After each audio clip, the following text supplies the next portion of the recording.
He ruled the criminal underworld with an iron fist.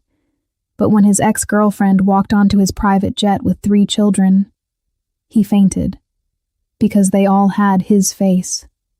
Kang Ji-won abandoned her when she was pregnant, not knowing she carried triplets. Now she's returned as a powerful businesswoman, and the 3 5-year-old boys have the one thing he can't deny: his family's birthmark. The same mark that proves his bloodline. The same mark that could destroy everything he's built. She didn't come back for love. She came back for something far more dangerous.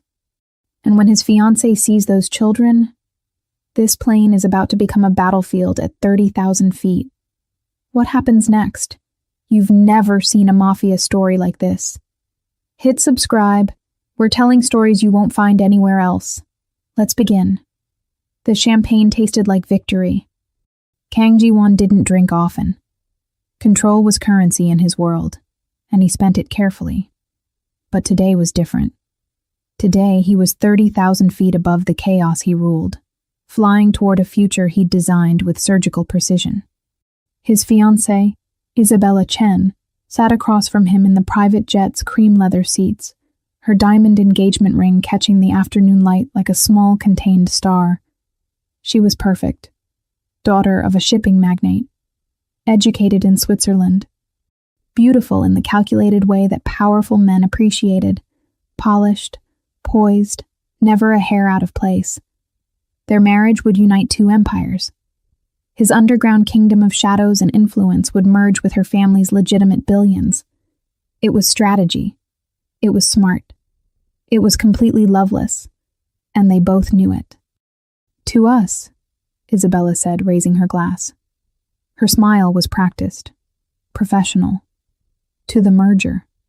She didn't say to love. She never did. Ji-won's lips curved into something that might have looked like a smile to anyone who didn't know him. But his second in command, Marcus, standing near the jet's entrance, saw the truth. He'd known Ji-won since they were teenagers, clawing their way up through Seoul's underworld. He knew that look. Ji-won was building a cage and calling it a crown. To the merger, Ji-won echoed, his voice low and smooth as black silk.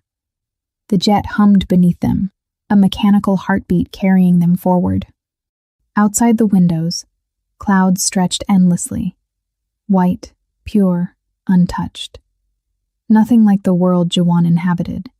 His empire was built on things people didn't want to see. The money that moved through dark channels, the debts that were always paid, the whispers that made powerful men step aside when he entered a room. He was 32 years old and owned half the criminal infrastructure on the West Coast.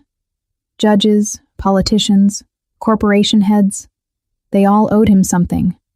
Fear, money, silence. But he'd paid for it. He'd paid with every soft part of himself until there was nothing left but the armor, or so he thought.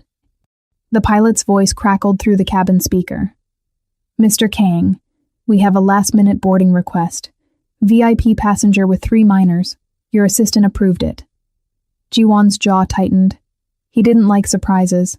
Surprises got people killed. Who? His voice dropped to that dangerous quiet, the tone that made grown men confess to things they hadn't even done yet. A Ms. Amara Okafor. She's... The name hit him like a bullet he didn't see coming. Amara. His hand froze halfway to his glass. The champagne trembled, tiny ripples disturbing its golden surface. 5 years. He hadn't heard that name in 5 years. Ji-won? Isabella's perfectly shaped eyebrows drew together. Do you know her? He didn't answer. Couldn't. Because the cabin door was opening, and the past he'd buried was walking through it.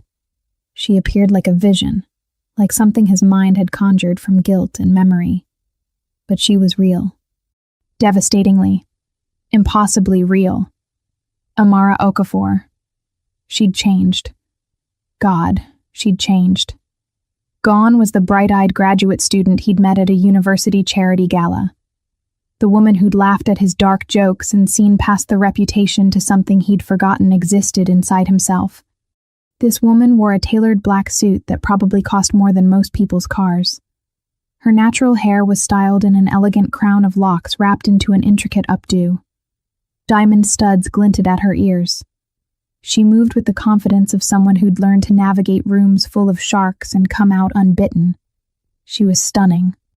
She was terrifying. And she wasn't alone.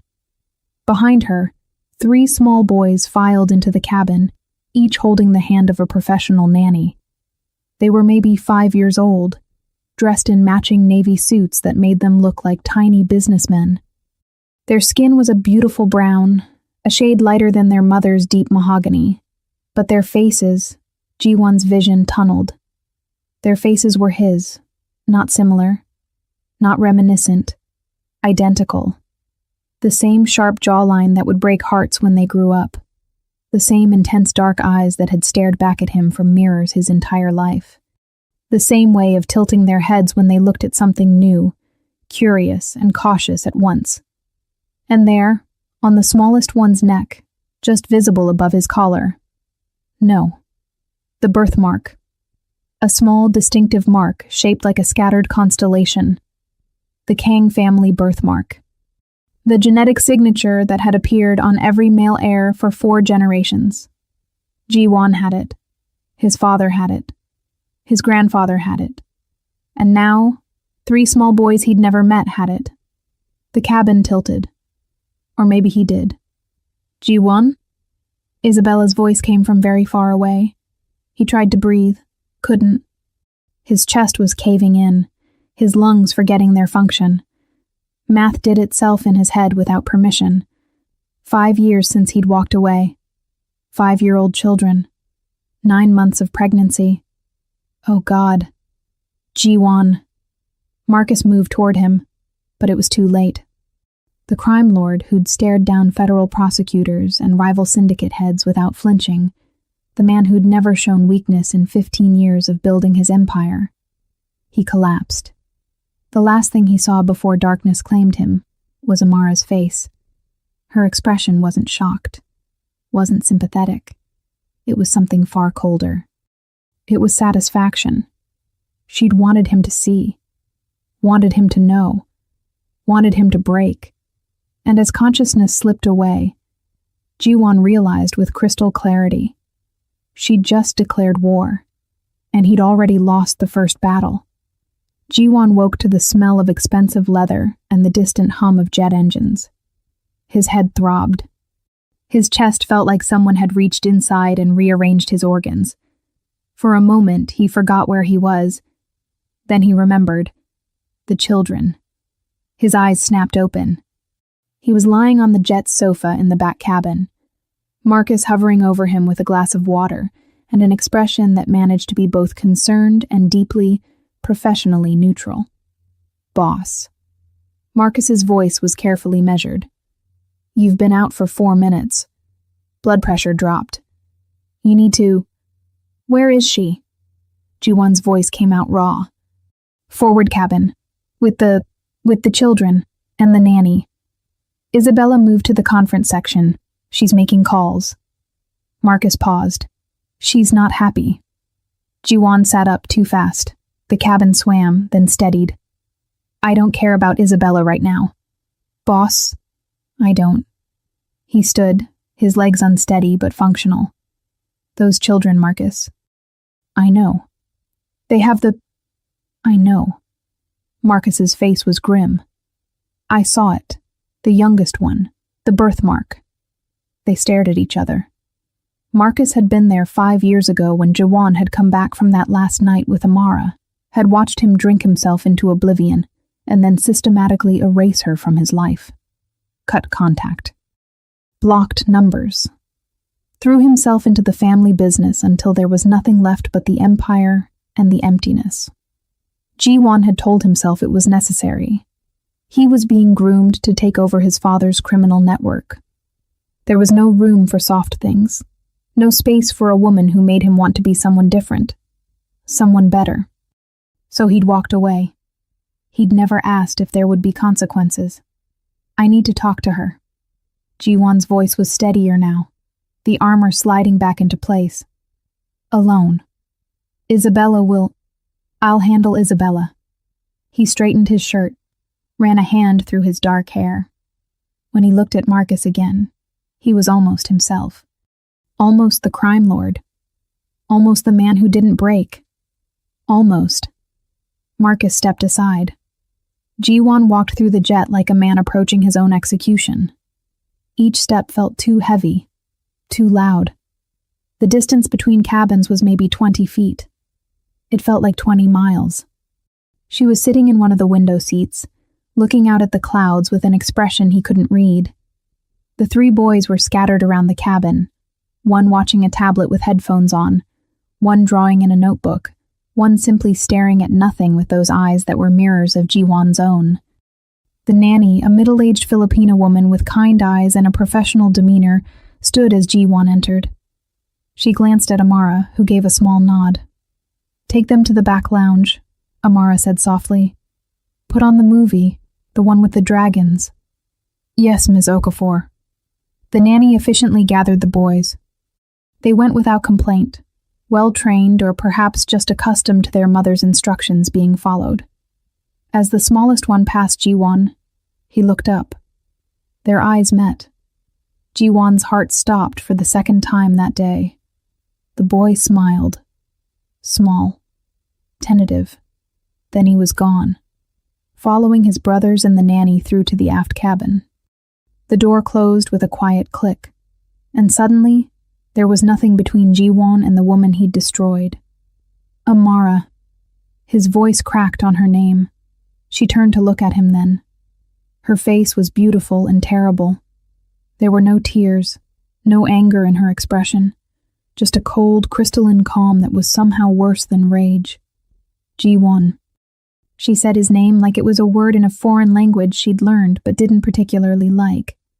"Sit down before you faint again. I don't feel like explaining to the FAA why a mafia boss died on my chartered flight." "Your chartered—" He stared. "This is your plane?" "I bought the seat allotments. Same thing." She gestured to the chair across from her. "Sit." He sat. Not because she ordered it, but because his legs weren't sure they'd hold him much longer. They looked at each other across 3 feet of cabin space and 5 years of silence. "They're mine." It wasn't a question. "No." Her voice was soft, deadly. "They're mine. I carried them. I birthed them. I raised them.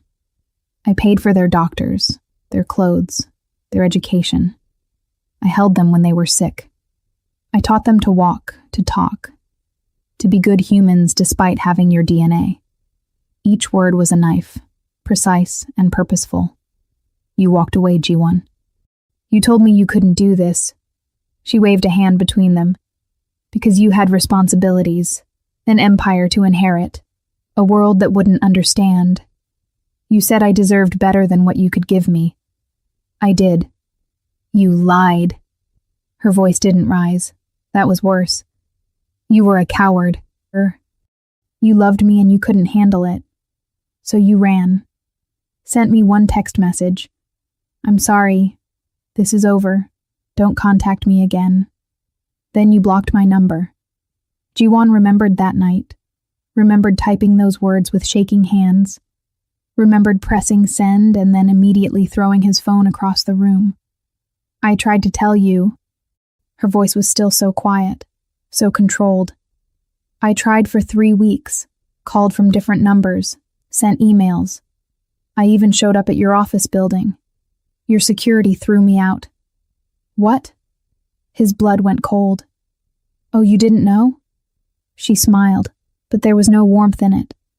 "Your father's men. They told me, mister." Kang had made himself clear. I was no longer welcome in his life. If I persisted, there would be consequences. Jiwon's hands clenched into fists. "My father. I was 2 months pregnant, Jiwon. Standing in the rain outside your building, and your father's men threatened me." He couldn't breathe again. "So I left," Amara continued, her voice like glass. "Went back to Nigeria, had the babies there, My family helped, and I built something. Started with my father's contacts in shipping, turned it into a tech logistics company. 5 years later, Okafor International has contracts in 40 countries and a valuation of $800 million. She leaned forward slightly. I didn't need you then. I don't need you now. We're on this plane because my company is finalizing a deal in Los Angeles, and this was the most direct route from Lagos. The fact that you happen to be here, she shrugged, is God's sense of humor. Ji-won stared at her. At this woman who'd loved him once, and who'd become something magnificent and fierce without him. The boys, he managed. Their names. Keon, Cairo, and Kai. Her expression softened for the first time, but only when speaking of them. They're smart, kind. They ask about their father sometimes. I tell them he wasn't ready to be a parent. Which is true. I didn't know. Would it have mattered? She tilted her head. If you'd known, would you have stayed? Or would you have done what powerful men always do? Thrown money at the problem and disappeared anyway. He wanted to say he would have stayed. Wanted to believe it. But he'd walked away when he loved her. Would a pregnancy have made him braver? I don't know, he said finally. The honesty hurt. At least you're not lying now. She stood. I'm going to check on my sons. You're going to go back to your fiancée. Yes, the nanny told me about her. Congratulations. And we're going to forget this conversation happened. Amara, they have your birthmark. She said it calmly. All 3 of them. I noticed it when they were born. Did my research. Learned what it meant. So yes, anyone who knows your family will know they're yours. But that's not my problem anymore, Ji-won. That's yours. She walked past him. Her perfume, something warm and expensive, trailing behind her. At the cabin door, she paused. For what it's worth, she said without turning around. I'm glad I loved you once. Because they're the best thing that ever happened to me. The only good thing that came from us. Then she was gone. Ji-won sat alone in the cabin, surrounded by clouds and the wreckage of the life he thought he'd built so carefully. And for the first time in 15 years, the crime lord put his face in his hands and let himself feel everything he'd been running from. Isabella found him there 20 minutes later. Ji-won had pulled himself together by then, washed his face in the jet's bathroom, straightened his clothes, rebuilt the mask. But she knew. She'd always known. That was part of why his father had chosen her. Isabella Chen understood that business was business, and feelings were complications to be managed. So, she stood in the doorway, arms crossed. We need to talk. Yes, those children are yours. It wasn't a question, but he answered anyway. Yes, all 3 of them. Triplets. I didn't know. Clearly. Isabella sat down across from where Amara had been minutes before. The contrast was stunning. Where Amara had been fire and fury barely contained, Isabella was ice. Calculated. This is problematic. I know. Your father will... I know. Ji-won's voice was sharper than intended. Isabella studied him with those clever eyes that missed nothing. You loved her. Past tense. Always past tense with Isabella. Everything was historical data to be analyzed. That's irrelevant. No, it's not. Isabella leaned back. Because if you'd just gotten some girl pregnant and walked away, that's manageable. A scandal, but manageable. Money solves those problems. But you loved her, and now she's back, and there are 3 children with your family's birthmark walking around. That's not a scandal, Ji-won. That's a liability. Every word was true. Ji-won hated that. What do you want to do? He asked it genuinely. About us. Oh, we're still getting married. Isabella's smile was thin. Our families have contracts, expectations. The merger is too important. But we need to control this narrative before it controls us. Control it how? That depends. She tilted her head. What do you want? Really? It was the first time she'd asked him what he wanted in the 6 months they'd been engaged. Jiwon looked out the window at the endless sky. What did he want? He wanted to rewind 5 years and not be a coward. He wanted to have been there when Amara found out she was pregnant. He wanted to have seen his sons born. He wanted to have been the father they deserved instead of the ghost they asked about. He wanted impossible things. I want them to be safe, he said finally. All of them. Her and the boys. Safe from what? From my world. He looked at Isabella. You know what I am, what my family is. The people who'd use children as leverage. The enemies who'd see 3 small boys as targets. Understanding dawned in Isabella's eyes. You're going to protect them. Yes.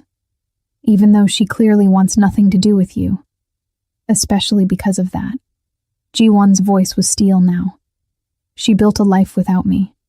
She's successful, powerful, everything she would have been with or without me. But my world doesn't care about that. The moment someone figures out those boys are mine, they become weapons someone will try to use. Isabella was quiet for a long moment. When she spoke again, her voice was different, not softer, but more genuine. You know this complicates everything. I know. Your father will demand you cut ties, publicly deny them. I know. And you're not going to do that. It wasn't a question. No, Jiwon said. I'm not. Isabella stood, smoothed her skirt. Then we're going to need a strategy. Because Kang Dae-hyun doesn't accept complications. He eliminates them. Jiwon's father, the current Dawn. The man who'd built the empire Jiwon was supposed to inherit. The man who'd threatened a pregnant woman in the rain 5 years ago. I'll handle my father. Will you? Isabella moved toward the door, then paused. For what it's worth, Jiwon, I actually respect you more now than I did an hour ago. You've always been powerful. But power without principle is just tyranny. Maybe fatherhood will make you something more interesting than your father ever was. She left him with that. Jiwon sat alone again, his mind racing through scenarios and consequences. His phone buzzed. A text from Marcus. Your father knows. He's calling a family meeting when we land. All senior members. He's not happy. Of course he knew. Kang Dae-hyun had eyes everywhere. Probably had someone on this jet staff on payroll. Information was currency in their world. Another buzz. This one from a number he didn't recognize. Stop staring at the cabin door. I'm not going to talk to you again. Despite everything, Jiwon almost smiled. She'd noticed him looking. Of course she had. Amara had always seen him more clearly than he saw himself. He typed back, I understand, but we need to discuss security. For them. The reply came fast. I have security. Professional team. Former Secret Service. We're fine. My world is different from anything your team has handled. Your world doesn't get to touch my sons. That's not your choice anymore. The moment I saw them, the moment anyone else in my life saw them, this changed. They're in danger whether you acknowledge it or not. The 3 dots appeared, disappeared, appeared again. Finally, if you're threatening me, I'm protecting you. There's a difference. Please, let me help. No response. The 3 dots were gone. Jiwon stood, straightened his jacket, and walked toward the forward cabin. Toward the most important negotiation of his life. One that had nothing to do with business, and everything to do with 3 small boys who carried his face, his blood, and his birthmark. 3 small boys he'd never met but would die protecting. Because that's what fathers did. Even ones who'd never earned the title. The jet continued its path through the sky, carrying them all toward Los Angeles, toward consequences, toward a future none of them had planned. And in the back lounge, 3 5-year-old boys watched dragons on a screen, completely unaware that their existence had just rewritten the rules of an entire criminal empire. The plane descended through layers of clouds like a stone dropping through water. Ji-won stood outside the lounge door for 3 full minutes before knocking. Through the small window he could see them, Keon, Cairo, and Kai, their names now burned into his memory like brands. They were still watching their movie, the nanny sitting nearby with a book. But Amara was there too now, sitting between 2 of the boys, one small head resting against her shoulder. She looked up as if sensing him. Their eyes met through the glass. She didn't smile, didn't frown, just looked at him with an expression that said everything and nothing at once. You have no right to be here. But you are. So what now? He knocked softly. The nanny opened the door. Mr. Kang. Her voice was professionally neutral, but her eyes held a warning. She'd seen him collapse earlier, seen the chaos he'd brought into her employer's carefully ordered world. I'd like to speak with Ms. Okafor, briefly. I don't think... It's fine, Marie. Amara's voice came from inside. She gently moved the sleeping child, Kai, the smallest one, off her shoulder and stood. 5 minutes. Outside. She stepped into the corridor, pulling the door closed behind her. They stood in the narrow space between cabins, close enough that Ji-won could smell her perfume again, close enough to see the tiny details he'd memorized 5 years ago and had tried so hard to forget. The small scar above her left eyebrow from a childhood fall, the way her eyes had flecks of amber in the deep brown, the curve of her mouth that he'd once kissed until they both forgot their own names. You said security. She crossed her arms. Make it quick. We're landing in 40 minutes. My father knows. He watched her process that, watched the slight tightening around her eyes, the way her shoulders stiffened almost imperceptibly. How? He has people everywhere. On this plane, probably. Definitely at the airport we're landing at. By the time we touch down, every senior member of my family's organization will know that Kang Ji-won's ex-girlfriend appeared with 3 children who have the family birthmark. So what? Her voice was steady, but he could hear the edge underneath. I don't care what your family knows. We're in America. You don't own this country. No. But we own enough of it. Ji-won kept his voice low.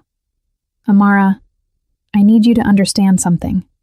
My father, Kang Dae-hyun, he didn't build our empire by being merciful or sentimental.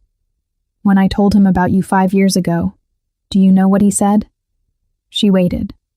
He said love is a weakness, that soft things get exploited, that if I wanted to lead our family, I needed to eliminate anything that could be used against me. Ji-won's jaw clenched. I thought he was right. I thought walking away from you was strength. And now? Now I know he was the one who sent his men to threaten you when you tried to contact me. Now I know he sees problems as things to be erased. And now, 3 children exist who could be used to control me, or, if my father decides they're more liability than asset, eliminated to prevent that control. The color drained from Amara's face. You think your father would hurt children? I think my father has done worse things than I've ever told you about. And I think he views family legacy as more important than individual lives. Ji-won stepped closer. I need to get you and the boys somewhere safe. Today. Now. Before we land. I have a hotel reservation. The Peninsula Beverly Hills. 5-star security. Will be... That's the first place he'll look. He probably already has people in the hotel. In the restaurant. In the parking garage. Ji-won pulled out his phone. I have a property in Malibu. Cliffside Estate. Private security that answers only to me, not my father. No one outside my most trusted circle knows about it. Let me take you there. Absolutely not. Amara's voice was sharp. I'm not going anywhere alone with you. I don't know you anymore, Ji-won. For all I know, this is manipulation, a way to control the situation. Then bring your security team. Bring Marie. Bring anyone you trust. But please, His voice cracked slightly. Please don't go to that hotel. Don't make yourself an easy target. Why do you even care? The question came out raw, all her composure stripped away for just a moment. You walked away. You chose this life over us, over what we could have been. Why does it matter now? Because I never stopped loving you. Because seeing them is like being given back something I didn't know I'd lost. Because the thought of anything happening to you or those boys makes me want to burn down everything I've ever built. He didn't say any of that. Because they're innocent, he said instead. Whatever happened between us, whatever mistakes I made, they didn't choose this. They didn't ask to be born into my world. And I won't let my father's sins touch them. Amara studied his face for a long moment. Whatever she saw there must have convinced her, because her shoulders dropped slightly. One night, we go to your property, I assess the security, and if it's not satisfactory, we leave. Understood? Understood. And you stay away from my sons. You don't get to suddenly be their father because it's convenient, or because you feel guilty. They have a life, a routine, a sense of safety. I won't let you disrupt that. Each word was a knife, but he deserved every cut. Agreed. She turned to go back into the lounge, then paused. Ji-won? Yes? If this is a game, if you're playing some angle I don't see, I will destroy you. Not physically. I'm not like you. But I have resources now. Connections. Lawyers who could tie your empire up in federal investigations for decades. Don't underestimate what a motivated mother can do. He believed her. I would never underestimate you again. She nodded once and disappeared back into the lounge. Ji-won stood in the empty corridor, his heart pounding. He'd just committed to protecting them, which meant he'd just committed to war with his own father. His phone buzzed. Marcus. Boss. Your father's people are at LAX. 6 cars, full security detail. He's not asking you to the meeting. He's demanding it. Ji-won typed back. Change of plans. Private hangar. Santa Monica Airport. Alert the Malibu property. We're coming in with guests. Full lockdown protocol. Boss, if you're doing what I think you're doing, I am. Your father will see this as betrayal. Let him. Ji-won walked back toward the main cabin where Isabella was on her laptop, probably already managing the fallout from this disaster. She looked up as he approached. We're not going to LAX, he said. I know. I already heard Marcus making calls. She closed her laptop. You're really doing this. I'm really doing this. Your father will disinherit you. Possibly worse. I know. Isabella stood, walked over to him, and did something completely unexpected. She touched his arm. Gently. Almost kindly. My father told me once that the measure of a man isn't what he does when the world is watching. It's what he does when no one will ever know. When the only judge is his own conscience. Your father sounds wise. He was. Before your father had him killed. The words hung in the air between them like smoke. Ji-won stared at her. What? Oh, you didn't know. Isabella's smile was sad. 10 years ago, my father was going to testify against your family's organization. He had evidence. Documents. Recordings. Then he had a sudden heart attack at 52. Perfectly healthy man. Dead in his sleep. Isabella. I know what your family is, Ji-won. I've always known. That's why I agreed to this marriage. To get close. To understand. Maybe to find proof someday. She picked up her purse. But this thing you're doing now? Protecting that woman and those children? It's the first truly decent thing I've seen anyone in your family do in a decade. You could have told me. About your father. Would it have changed anything? You were always going to inherit the empire. You were always going to be your father's son. She headed toward the exit. But maybe now you're becoming something else. Something better. Don't waste it. The plane touched down at Santa Monica Airport 20 minutes later. The private hangar Marcus had arranged was empty except for 3 black SUVs with tinted windows. Ji-won's personal security team, men he'd recruited himself, men who'd die before betraying him, stood ready. Amara emerged from the plane carrying Kai, who was still sleeping. The other 2 boys held Marie's hands, looking around with wide, curious eyes. Keon, the oldest by 2 minutes according to the nanny's whispered information, pointed at the cars. "Mommy, are those ours?" "Just for today, baby." Amara's voice was gentle. "An adventure. Like a movie. Something like that." Ji-won watched from a distance as his security team helped load their luggage. He'd ordered them to be respectful, professional, invisible. These weren't prisoners. They were guests. Protected guests. Marcus appeared at his elbow. "The Malibu property is ready. I've pulled everyone we trust. 12 men, all vetted personally by me. No connection to your father's network." "Good. Boss, your phone's been blowing up. Your father's called 16 times. Your uncle. Your cousins. Everyone wants to know where you are. Let them wonder." "And Isabella?" Ji-won watched as Isabella got into a separate car, the one that would take her to her family's estate in Pasadena. She'd made it clear. She'd cover for him for now, but she wasn't getting directly involved. Smart woman. She's handling her part, which is buying us time. One of the SUVs pulled up in front of them. The door opened and Amara looked out. Her expression was unreadable. "Are you coming or just staring?" Ji-won got in. The drive to Malibu took 40 minutes. 40 minutes of excruciating silence broken only by the boys' occasional questions and observations. They were smart kids. Articulate. Keon asked about the ocean when they glimpsed it through the hills. Cairo wondered if there would be a pool. Kai, the quiet one, just looked out the window with those eyes that were carbon copies of Ji-won's own. The Malibu estate sat on 3 acres of clifftop property with panoramic ocean views.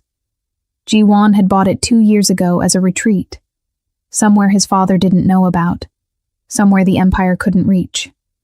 Now it was becoming a fortress. Security met them at the gate.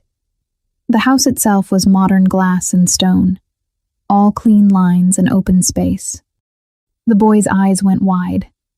"Whoa," Cairo breathed. "It's like Iron Man's house."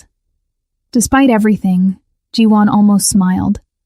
Amara got out slowly, studying everything with a critical eye. She noticed the cameras, the security checkpoints, the way Ji-won's men positioned themselves at strategic points. She walked to the edge of the property where a glass barrier protected the cliff edge, looking out at the Pacific Ocean stretching endlessly toward the horizon. "It's beautiful," she said when Ji-won approached. "And terrifying. That much security for what? A family visit? That much security for my father. Tell me about him." She didn't look at him. "Not the crime lord. The man. Your father." Ji-won leaned against the railing, careful to keep distance between them. Kang Dae-hyun came from nothing. His father was a street enforcer in Seoul. His mother died when he was 8. He learned early that power was the only currency that mattered. By 20, he'd taken over his father's territory. By 30, he'd expanded to 3 countries. By 40, he owned legitimate businesses that made more money than most corporations. "And you? I'm the heir. The crown prince of something I never asked for." Ji-won's voice was hollow. "He trained me from childhood. Strategy, negotiation. How to read people. How to use fear without losing control. How to build an empire on other people's weakness. Did he train you how to love?" The question hit him like a physical blow. "No," he said quietly. "He trained me that love was the greatest weakness of all. And yet here you are." Amara finally looked at him. "Risking everything for 3 children you just met and a woman who hates you. Do you? Hate me?" She was quiet for so long he thought she wouldn't answer. When she did, her voice was barely above a whisper. I don't know what I feel anymore. 5 years ago, I loved you so much it physically hurt. Then you left, and I had to learn to live with that pain until it became part of me.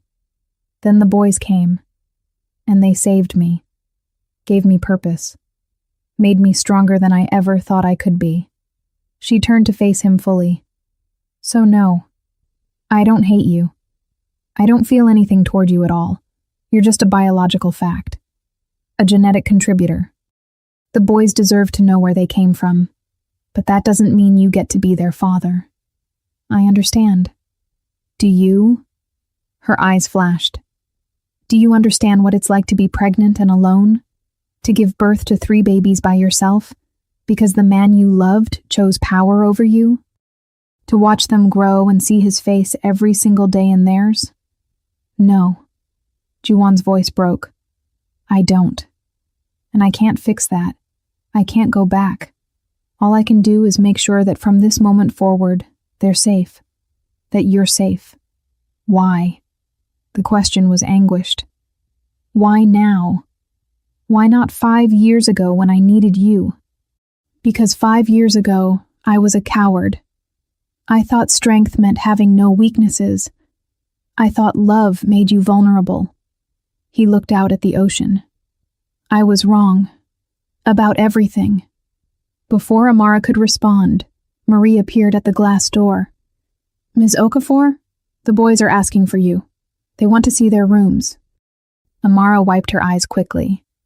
When had she started crying? And nodded. I'm coming. She walked away without another word to Jiwon. He stood alone on the cliff edge as the sun began to set over the Pacific, painting the sky in shades of amber and blood. His phone buzzed again. This time he answered. Father. Kang Daehyun's voice was cold as winter. Where are you?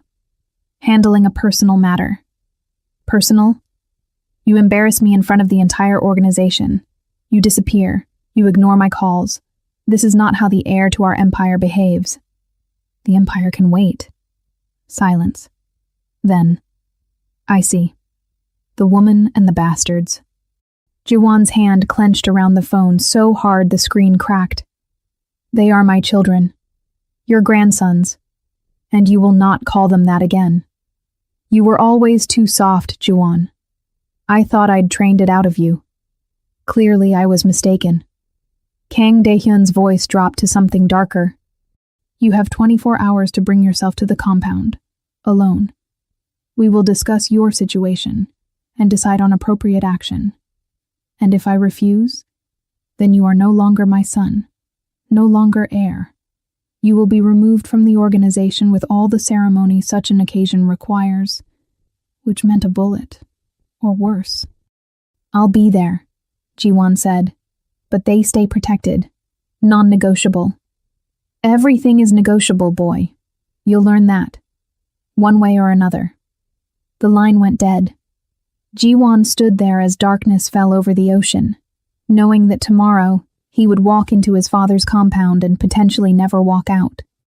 But tonight, 3 small boys would sleep safely in a house by the sea, and somehow, that felt like the most important thing he'd ever done. The house was too quiet.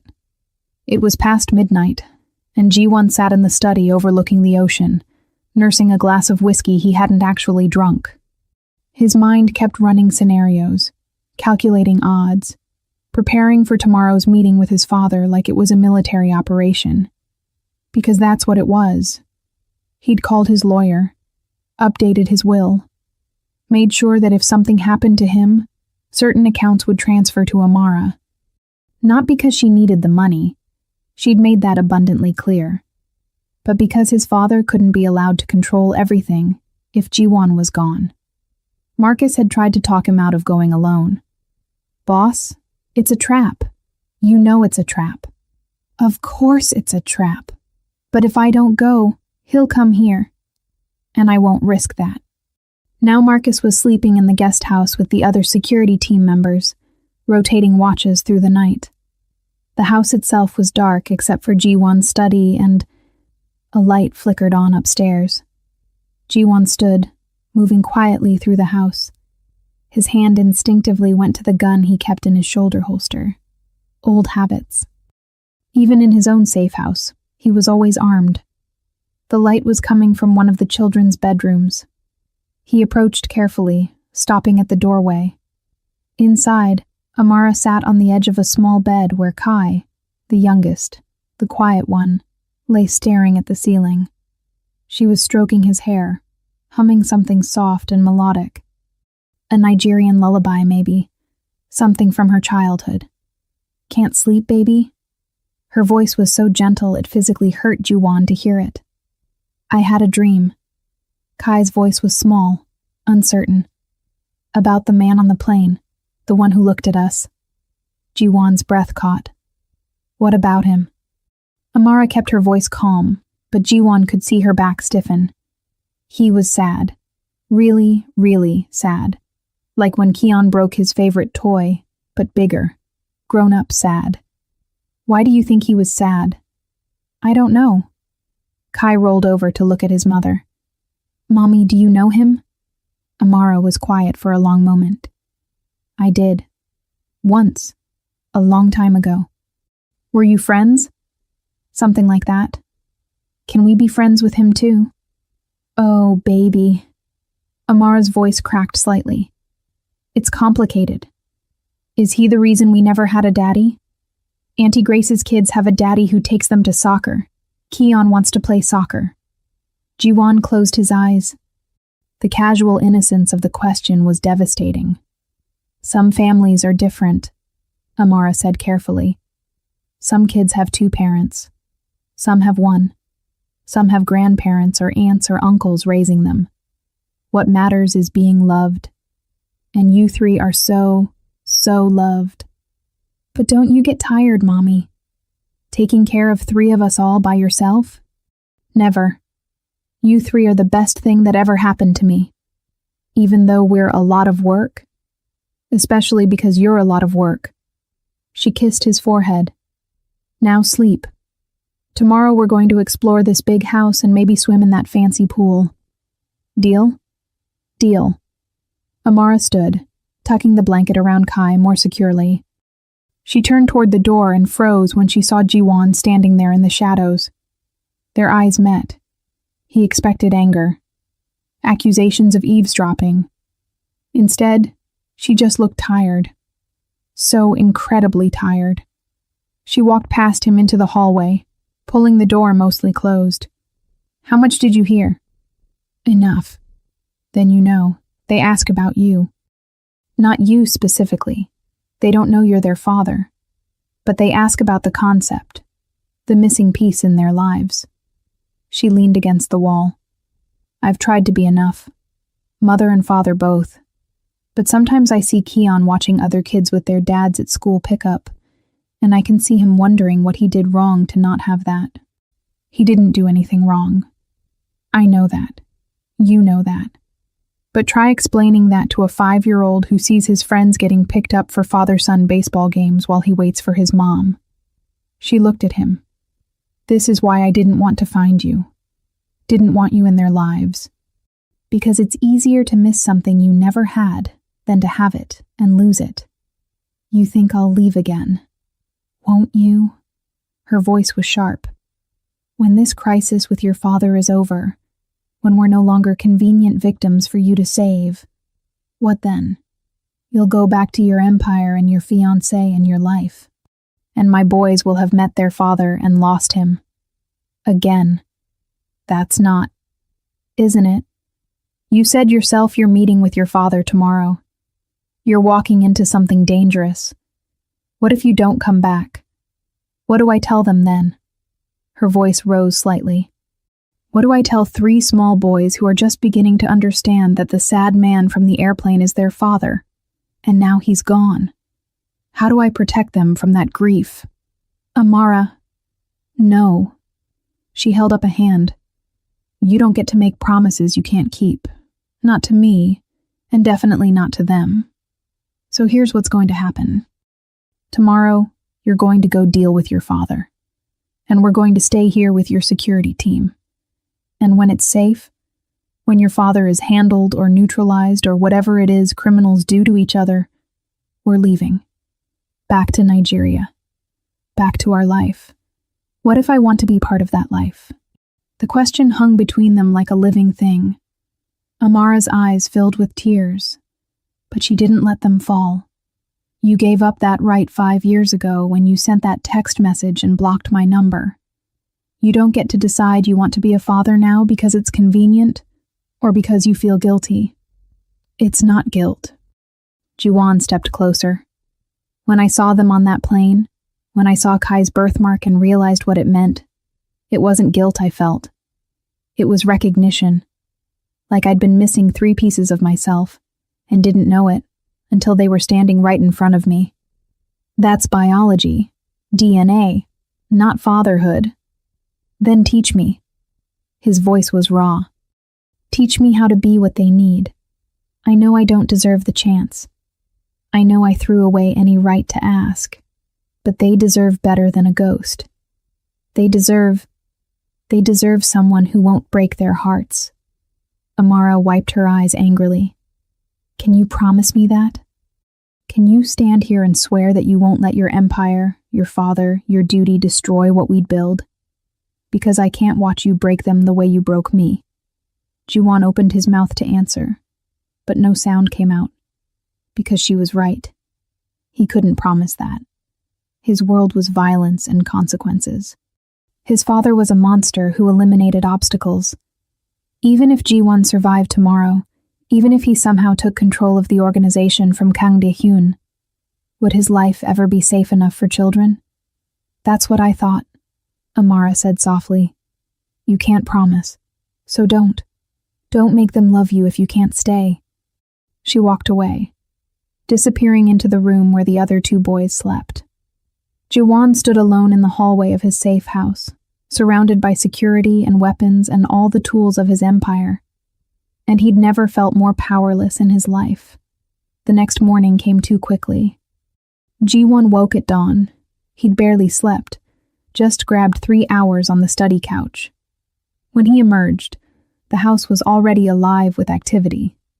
The boys were eating breakfast in the kitchen, Marie supervising while Amara stood by the windows looking out at the ocean. Kian saw him first. Mom, the man from the plane is here. All 3 boys turned to stare. Jiwon felt frozen under their gaze. 3 pairs of eyes that were mirrors of his own, studying him with innocent curiosity. I know, baby, Amara said calmly. He's a friend. He's letting us stay here for a bit. Is this his house? Cairo asked. It's really cool. Thank you, Jiwon managed. His voice sounded strange to his own ears. Do you have a pool? Kian again, bouncing slightly with excitement. Mom said there might be a pool. I do. It's outside on the west terrace. Can we swim later? All 3 boys looked at Amara with identical pleading expressions. She smiled, the first real smile Jiwon had seen from her since she walked onto that plane. We'll see. Maybe after Mr. Kang. Jiwon, he interrupted. Just Jiwon is fine. After Jiwon gets back from his meeting. Where are you going? Kai asked quietly. The smallest one.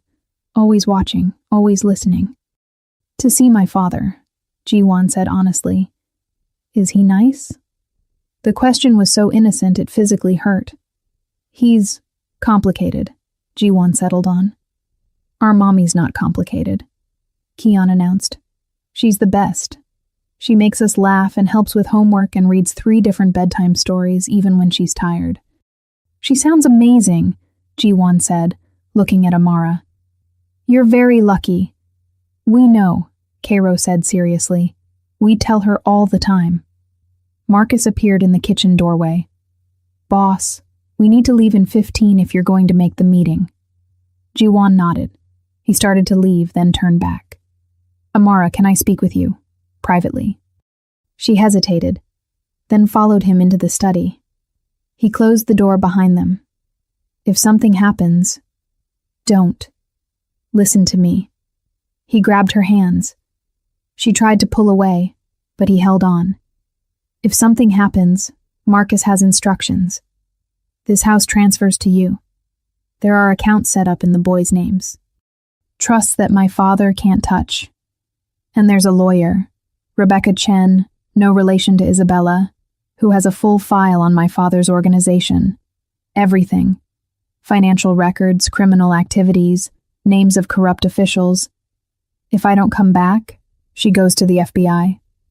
Ji-won, let me finish. His grip tightened. I know you don't want my money. I know you built your own empire. But this isn't about you. It's about them. About making sure that if my world comes crashing down, they're protected. Why are you talking like you're going to die? Because I might. He said it simply. Honestly. My father sees me as either his greatest success or his biggest failure. There's no middle ground with him. And I've just committed the ultimate betrayal in his eyes. I've put something above the organization. Then don't go. Her voice was desperate now. Just don't go. We'll leave. Right now. I'll take the boys back to Nigeria and you can... He'll follow. You know he will. The only way to end this is to face him. And if he kills you, then at least I died trying to protect them. That has to count for something. Amara's tears finally fell. It counts for everything and nothing. They won't understand grand gestures. They'll just know their father died before they really knew him. Then tell them. Jiwon's voice broke. Tell them I loved them. That I didn't know they existed until yesterday. But the moment I saw them, they became the most important thing in my world. That's not fair. She was crying harder now. You don't get to do this. You don't get to make me care about whether you live or die. I know. I'm sorry. He pulled her close, and for a moment, just a moment, she let him hold her. She felt exactly as he remembered. Warm, real, the only solid thing in a world made of shadows. I'm sorry for everything. For walking away. For not being there. For not being brave enough 5 years ago to choose you over duty. Ji-won. He kissed her forehead. Once. Gently. Then let her go. Take care of them. Teach them to be better than I am. Better than my father.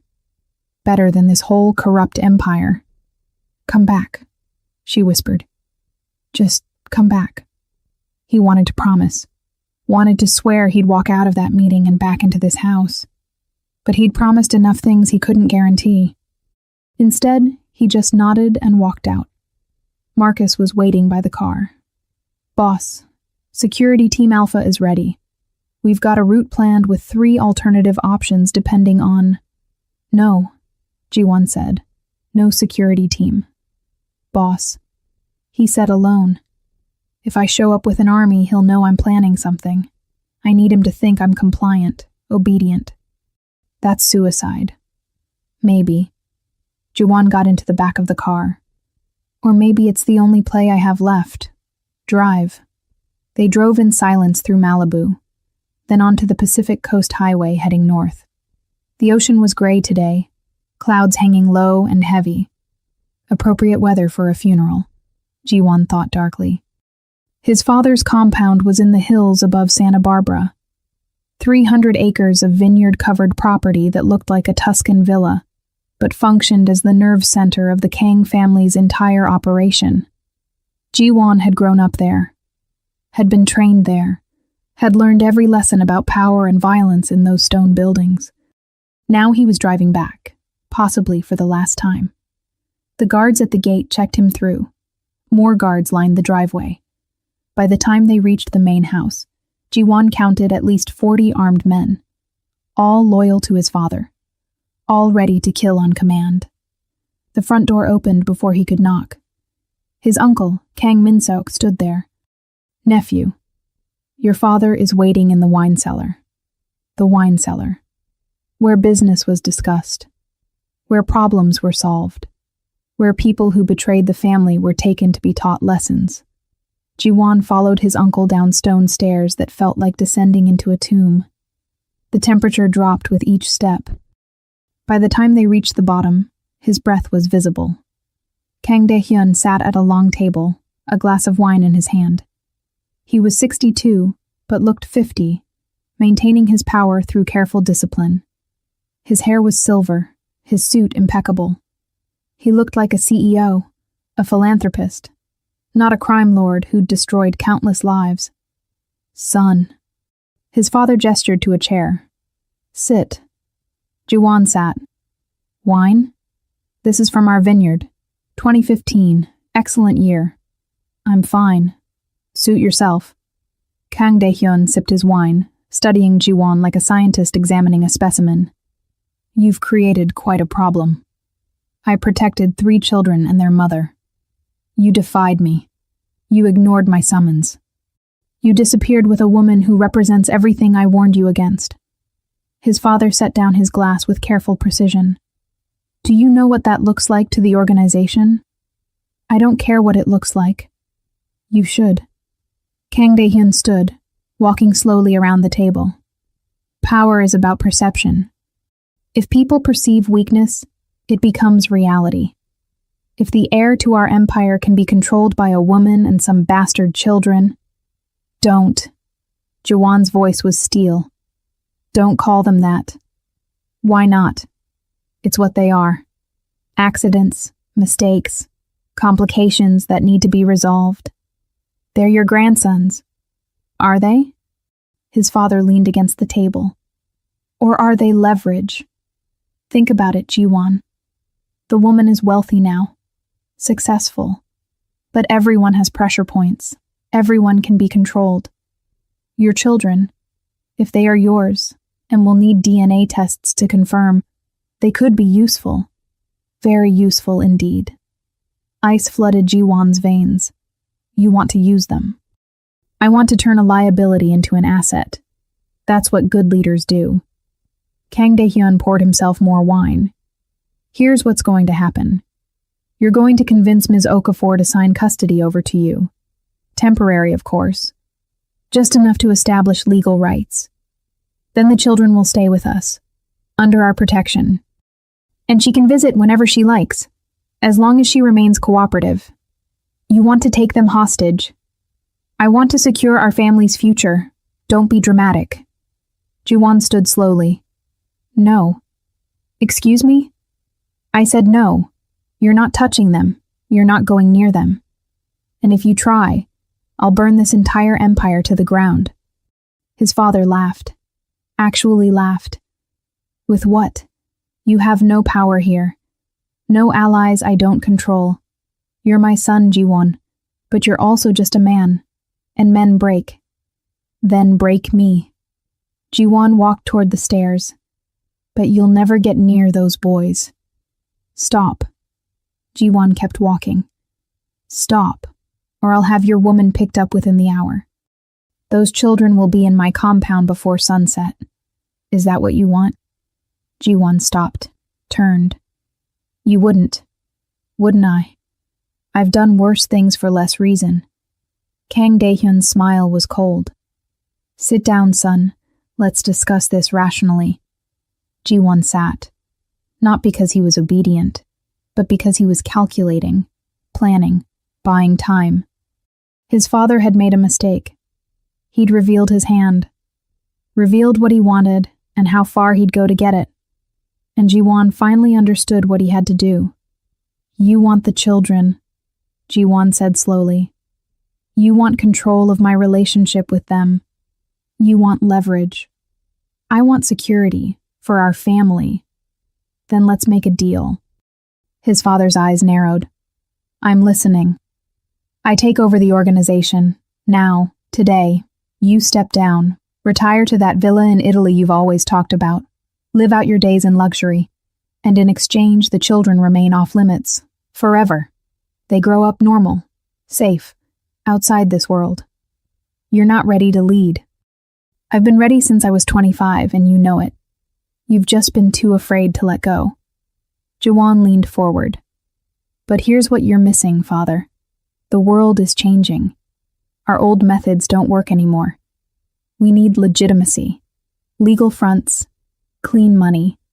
I can give you that.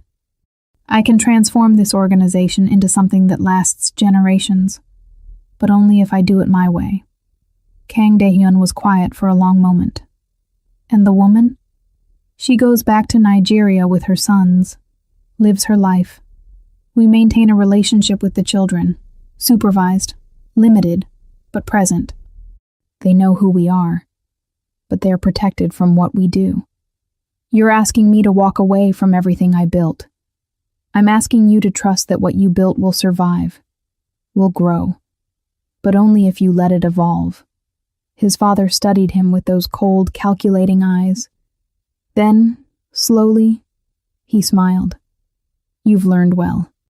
That was a masterful pitch. Almost had me convinced. Ji-won's blood went cold. But here's the truth, son. Kang Dae-hyun's smile vanished. I'm never stepping down. This empire is mine until I die. And when I die, it'll go to someone who understands that power requires sacrifice, not to someone who'd risk everything for a woman and some bastards.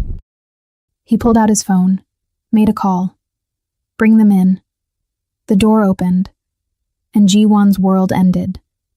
Because 3 of his father's men walked into the wine cellar, and they weren't alone. They had Amara. Time stopped. Amara stood between 2 of his father's enforcers, her hands zip-tied in front of her, her face a mask of fury and terror. Her lip was bleeding slightly. She'd fought them, of course she had, and her clothes were torn at the shoulder. But she was alive. What did you do? Ji-won's voice came out strangled. He was on his feet, without remembering standing. His hand instinctively reaching for the gun he'd left in the car, because his father had demanded he come unarmed. I secured my leverage. Kang Dae-hyun's voice was calm, pleasant even, like he was discussing business strategy, not kidnapping. Ms. Okafor was quite difficult to acquire, I must say. Your security team at the Malibu property was competent. 3 of my men are currently dead because of them. Marcus, alive, wounded, but alive. I needed him to deliver a message. His father walked closer to Amara, who tried to back away but was held firm by the enforcers. You're even more beautiful than the photographs suggested. I can see why my son was so taken with you. Touch me again, and I'll kill you. Amara's voice was pure venom. I don't care who you are. Spirited. I like that. Kang Dae-hyun turned back to Ji-won. The children are secured as well. Different location, of course. We're not monsters. They're being treated quite well. Probably think it's an adventure. The world tilted. Father, please. Ah, there it is. The begging. I was wondering when we'd get to that part. His father poured another glass of wine, utterly casual. Here's how this is going to work. You're going to sign custody of those children over to me. Ms. Okafor is going to cooperate completely. No lawsuits, no investigations, no messy custody battles. And in exchange, everyone lives. You're insane. I'm practical. Those boys have Kang blood. That makes them valuable. Their mother has connections in 40 countries. That makes her valuable. And you, my son, are going to learn that family loyalty isn't a suggestion. It's a requirement. Ji-won looked at Amara. Her eyes were blazing with rage, but underneath that, he could see the fear. Not for herself. For her sons. Where are they? Amara's voice cracked. Where are my babies? Safe, for now. Kang Dae-hyun swirled his wine. Whether they stay that way depends entirely on how cooperative you both decide to be. I'll kill you for this. Ji-won's voice was dead calm. The voice he used when making promises he intended to keep. Not today. Maybe not tomorrow. But I will kill you. Will you? That would require spine, commitment, the willingness to patricide. His father laughed. You couldn't even leave this woman properly 5 years ago. You had to sneak away like a coward. What makes you think you're capable of real violence now? You're about to find out. The temperature in the room dropped. Even the enforcers shifted uncomfortably. Kang Dae-hyun's smile faded. Threats are meaningless without power. And right now, boy, I have all of it. Do you? Ji-won took a step forward. Because I think you're bluffing. I think you can actually hurt those children. Not without losing respect from every single member of this organization who still has a shred of humanity left. Killing business rivals is one thing. Hurting 5-year-old children? That's another. You're gambling with high stakes. So are you. Ji-won's eyes were cold.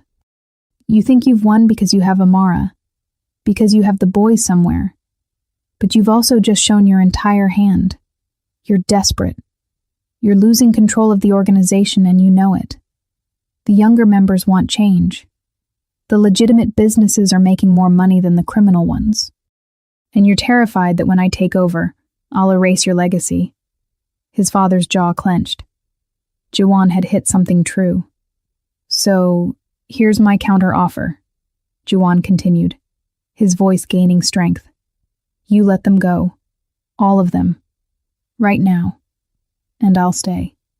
I'll be the obedient heir you always wanted. I'll run the organization exactly as you've taught me. No reforms, no legitimacy, pure, ruthless power. Ji-won, no. Amara tried to move toward him, but the enforcers held her back. But, Ji-won spoke over her, if you hurt them, if you lay one hand on those boys or keep them from their mother even one more hour, I burn it all down.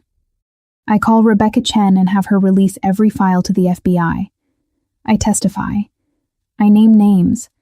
I destroy everything you've built, even if it destroys me too. The room was silent. Kang Dae-hyun stared at his son like seeing him for the first time. You'd sacrifice yourself? For them, without hesitation. Even though the woman hates you? Even though you'll never have a relationship with those children? Even then. His father set down his wineglass with a sharp click. You really have become soft. No. Ji-won's voice was steel. I finally figured out what strength actually means. It's not holding power over others. It's knowing what you're willing to lose for what matters. For a long moment, Kang Dae-hyun said nothing. Then he laughed. A genuine, surprised laugh. My God, you actually mean it. Every word. You'd walk away from the empire, from everything I've given you, from billions of dollars and more power than most men dream of. If it keeps them safe. Yes. His father studied him, then shook his head. I raised you wrong. I tried to make you hard, ruthless, perfect. But somewhere along the way, you became something I never intended. What's that? A good man. Kang Dae-hyun said it like a curse. Useless for my purposes, but interesting. He pulled out his phone. Made a call. Bring the children back to the Malibu property. No, unharmed. Yes, immediately. He hung up, looked at Ji-won. The boys will be returned within the hour. Ms. Okafor as well, once we're done here. Ji-won didn't trust it. Just like that? Just like that, because you've made your position clear. And honestly, his father picked up his wine again. I'm tired, 62 years old, and I've spent 40 of them fighting, building, destroying. Maybe it's time to let the next generation make their mistakes. This isn't a mistake. We'll see. Kang Dae-hyun gestured to the enforcers. Release her. They cut Amara's zip ties. She immediately lunged at Ji-won, grabbing his shirt. The boys. You're sure they're okay? They will be. He looked at his father. I want proof of life. Now. Kang Dae-hyun nodded to one of his men, who pulled out a phone and showed them a video. 3 small boys in a nice room, eating snacks, watching TV. Kai looked scared, but unharmed. Kian was talking to someone off camera. Cairo was coloring. Amara's legs gave out. Ji-won caught her, held her up. They're okay. They're okay. If they're hurt, they won't be. Ji-won looked at his father. Our deal stands, I stay, run things your way. But they're off limits.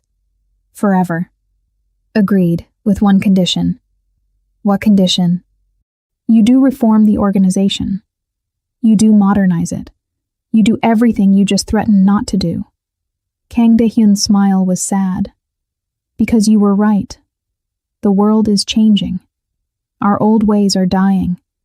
If this empire is going to survive, it needs someone who understands that. Someone who can be ruthless when necessary, but also knows when to choose a different path. Ji-won stared at his father, confused. I don't understand. I'm stepping down, effective immediately. You're in charge. His father set down his glass with finality. I tested you, son, to see if you'd actually sacrifice everything for those children, for that woman. And you were willing to. That's the kind of strength this organization needs. Not my kind. Yours. This is another manipulation. It's not. For once in my life, I'm being honest. Kang Daehyun moved toward the stairs. I'll be in Italy by next week. You'll have full access to everything. Accounts, operations, personnel. The organization is yours. Try not to burn it down in the first year. He paused at the stairs, looked back. And Ji-won? Those boys are lucky. They'll grow up knowing their father isn't a coward. That's more than I ever gave you.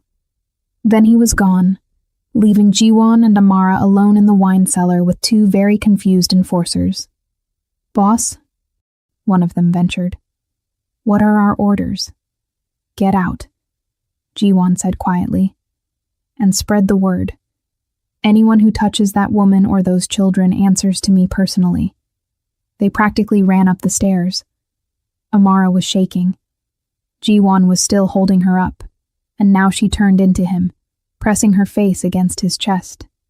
Not a hug. Just needing something solid to keep her from falling. Is it over? Her voice was muffled. I don't know. Maybe. For now. I need to see them. Right now. I need to see my sons.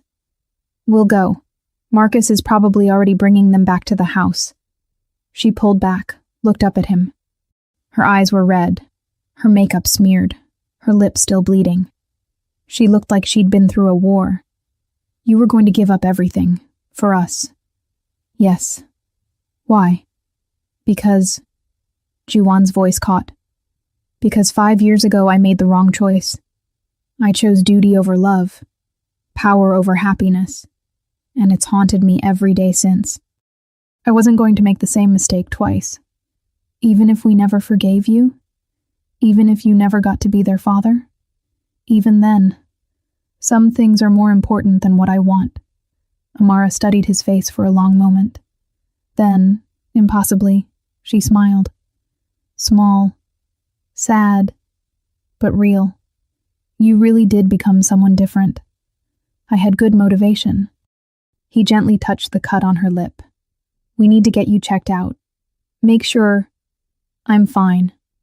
I just need my sons. They climbed the stairs together, emerging into afternoon sunlight that felt surreal after the darkness of the wine cellar. Cars were pulling up to the compound, Marcus's SUV in front. The back doors opened. 3 small boys tumbled out, followed by Marie, who looked shaken but unhurt. The boys saw Amara and ran, a tangle of small bodies and tears and, Mommy! Mommy! We're okay! There were men, but they gave us ice cream. Where were you? We were scared. Amara dropped to her knees, pulling all 3 boys into her arms, sobbing. Just sobbing and holding them, and checking them over for injuries with shaking hands. Ji-won stood back, watching. Not part of it. Not yet. But Kai looked up, saw him, and pulled away from his mother to walk over. You're the sad man, Kai said seriously. I am, Ji-won managed, his voice rough. Are you still sad? A little less now. Kai considered this. Then, with the simple generosity of children, he held out his hand. Mommy says holding hands helps when you're sad. Ji-won looked at that small hand. at the birthmark on Kai's wrist, the family mark, the genetic signature, the proof of blood. He took his son's hand. And for the first time in 5 years, Kang Ji-won felt like maybe, possibly, he could become the man he should have been all along. 1 week later, the Malibu house had become something unexpected, a home. Not permanently. Amara had made that clear. They were staying only until she was certain the threat from Ji-won's world was truly neutralized. Then she'd return to Nigeria with the boys, and they'd figure out co-parenting across continents like rational adults. But for now, there were small moments of normalcy. Keon teaching Ji-won how to play Mario Kart. Ji-won was terrible at it. Cairo asking a million questions about the ocean and tide pools and why seagulls were so loud. Kai quietly drawing pictures, one of which he'd given to Ji-won, a stick figure family with 5 people instead of 4. Amara watched these interactions like a hawk, ready to intervene if Ji-won crossed any lines. But slowly, incrementally, she was relaxing, starting to believe that maybe this wasn't another manipulation. Maybe he really had changed. They were sitting on the terrace after the boys were in bed, the ocean dark and vast beyond the glass barrier. "My company finalized the LA deal," Amara said quietly. "I need to fly to Lagos next week for the board meeting. And the boys? Come with me, obviously." "Of course." Ji-won paused. "Can I visit? Not now, but eventually?" "That depends." "On what?" "On whether you can keep your promise. No danger, no violence, no exposing them to your world." She looked at him. "I researched what you're doing with the organization, the reforms, going legitimate. It's impressive, but it also makes you enemies." "I know. So how do I trust that those enemies won't target my children?" "Our children," he corrected gently. She didn't argue this time. Progress. Security. Distance. Secrecy. Ji-won counted on his fingers. "They live in Nigeria under your name. No one connects them to me publicly. I visit as a family friend until they're old enough to understand the truth. And when they do know, if they do, they get to choose whether they want a relationship with me. That could be years. I've already missed 5. I can wait as long as it takes." Amara was quiet for a moment. "Kai asked me today if you were his father." Ji-won's heart stopped. "What did you say?" "I asked him why he thought that. He said you have the same eyes, the same way of tilting your head when you're thinking." She smiled sadly. "Smart kid. They're all smart. They get that from you. They get stubbornness from you. Keon argued with me for 20 minutes this morning about whether dinosaurs could swim. He's 5. Where does a 5-year-old learn to debate like that?" "Genetics?" She laughed. Actually laughed. "God help me when they're teenagers." They sat in comfortable silence, watching the ocean. Finally, Amara spoke again. "I don't forgive you yet. For leaving. For those 5 years. I don't know if I ever will. I don't expect you to. But," she continued, "I'm willing to try. For them. They deserve a father. And you're trying to become one. That has to count for something. Thank you." His voice cracked. "For giving me this chance. Don't waste it." She stood, started to head inside, then paused. "And Ji-won? That thing you said about choosing differently this time? Yes? Prove it, every day. Not with grand gestures, with small ones, with showing up, with being present even when it's hard." She looked back at him. "That's what fatherhood actually is. I'm learning. Good. Because they're watching. And children have a way of seeing through every lie we tell ourselves." She went inside, leaving him alone with the ocean and the stars, and the strange, terrifying hope that maybe, just maybe, he could build something better from the ruins of what he'd destroyed. Inside the house, Kai stood at his bedroom window, watching Ji-won on the terrace. "Keon?" He whispered to his brother in the top bunk. Yeah? I think the sad man is our daddy. I think so too. Do you think he'll stay this time? Keon was quiet for a moment. I don't know. But Mommy says we should judge people by what they do, not what they promise. What's he doing? Trying. I think he's trying. Is that enough? Maybe. We'll see. The brothers fell asleep, and in the house by the sea, 5 people who hadn't been a family a week ago continued the slow, painful, beautiful work of becoming one. End of episode 1. But in a compound in Santa Barbara, Kang Dae-hyun sat in his empty study, staring at a photograph of a young Ji-won, maybe 12 years old, already serious beyond his years. He picked up his phone, made a call. It's me, he said quietly.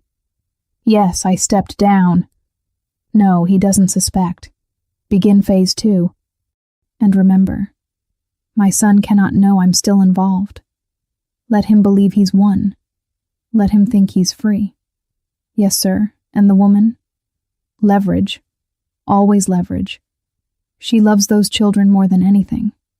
That's a weakness we'll exploit when the time comes. And if Ji-won interferes? Kang Dae-hyun's smile was cold. Then I'll teach him what happens when you put love above family loyalty. One way or another, my son will learn. They always do. He hung up, poured himself wine, and toasted the photograph. You think you've escaped, boy. You think you've chosen a different path. But you're still my son, and my legacy will be yours, whether you want it or not. The photograph stared back, silent and damning. And in Malibu, Ji-won's phone buzzed with a message from an unknown number. Your father didn't retire. He's planning something. The children are still in danger. Trust no one. A friend. Ji-won stared at the message as ice flooded his veins. It wasn't over. It had never been over. And somewhere in the house, 3 small boys slept peacefully, unaware that the war for their future had only just begun. To be continued in episode 2. Ji-won acredita ter vencido e conquistado a liberdade, mas descobre através de mensagem anônima que seu pai nunca se aposentou de verdade. Está planejando algo nas sombras. As crianças ainda estão em perigo, e agora Ji-won não sabe em quem confiar. A guerra está apenas começando.